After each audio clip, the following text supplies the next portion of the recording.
Railway मार्गाचं विस्तारीकरण चाललंय।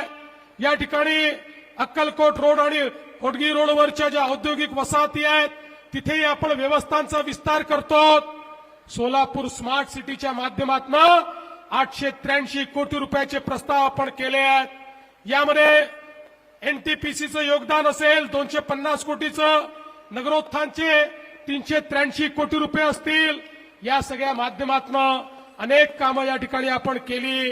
पण मला आठवतं मी सोलापूरकरांना सांगितलं होतं बंद पाईपलाईननी तुमचं पाणी आणू, त्यावेळेस मान्यता दिली, काम सुरू केलं।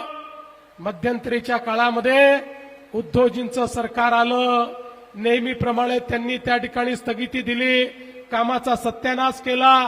पुन्हा तुमच्या आशीर्वादाने सरकार आलं, अत्यंत वेगानं आपण त्या पाईपलाईनचं काम पूर्ण केलं आणि आता दुसऱ्या टप्प्यामध्ये आम्ही पाईपलाईनचं काम करून थांबलो नाही। 850 कोटी रुपये पुन्हा सोलापूरला मी दिले, त्याचंही टेंडर काढलं। सोलापूरकरांना माझा शब्द आहे, आमच्या या टेन्युअरमध्ये सोलापूरच्या प्रत्येक घरामध्ये दररोज पिण्याचं स्वच्छ पाणी आणल्याशिवाय आम्ही आता थांबणार नाही। एकही घर सोलापूरचं सुटणार नाही। प्रत्येक घरामध्ये पिण्याचं पाणी आम्ही त्या ठिकाणी आणू। आणि आता ही योजना केवळ आताच्या लोकसंख्येचा विचार करून घेतलेली नाही। 2057 साली या शहराची जी लोकसंख्या असेल त्या लोकसंख्येला पुरेल इतकं पाणी या योजनेच्या माध्यमातून आजच आपण या ठिकाणी आणतो आहोत। म्हणजे पुढच्या काळात कधीच सोलापूरला प्रश्न येणार नाही। मलनिस्सारणाचा प्रकल्प या ठिकाणी आपण दिला, 442 कोटी रुपये त्याकरता दिले। विद्यमान मलनिस्सारण व्यवस्थेत सुधारणा आपण करतो, 187 कोटी रुपये त्याला दिले। शिवछत्रपती महाराजांचा चौक, रूपा Bhavani Chowk, Indiranagar, Shandar Chowk, Molali Chowk, camp, Sangameshwar college, railway station, Mahatma Gandhi प्राणी संग्रहालय, लिंबयवाडी, रामवाडी, विजापूर रोड, आसरा, या सगळ्या भागामध्ये मोठ्या प्रमाणात हा विस्तार आपण सुरू केलेला आहे। आणि सोबतच स्ट्रॉम वॉटर ड्रेन करता 99 कोटी रुपये आपण दिले।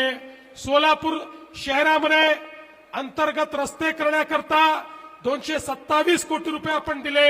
आणि त्यासोबत माननीय प्रधानमंत्र्यांनी आपल्या सोलापूरला 100 ई बसेस देखील दिलेल्या आहेत आणि त्याच्या चार्जिंग स्टेशनचं काम एका महिन्यामध्ये आपण या ठिकाणी पूर्ण करतो। आता या ठिकाणी इंदिरा गांधी स्टेडियमचं आधुनिकीकरण झालंय।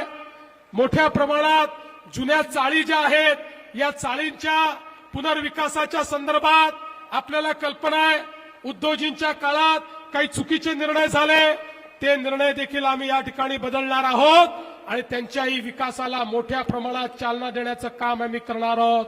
आणि सगळ्यात महत्वाचं, आमच्या तरुणाईची इच्छा होती या सोलापूरमध्ये आयटीचा पार्क झाला पाहिजे। आयटी पार्क कडे वाटचाल सुरू झाली, जागा निश्चित झाली, जागा अलॉट करून त्या ठिकाणी एक आधुनिक आयटी पार्क तयार करून सोलापूरच्या तरुणांना याच सोलापूरमध्ये काम आपण मिळवून देणार आहोत।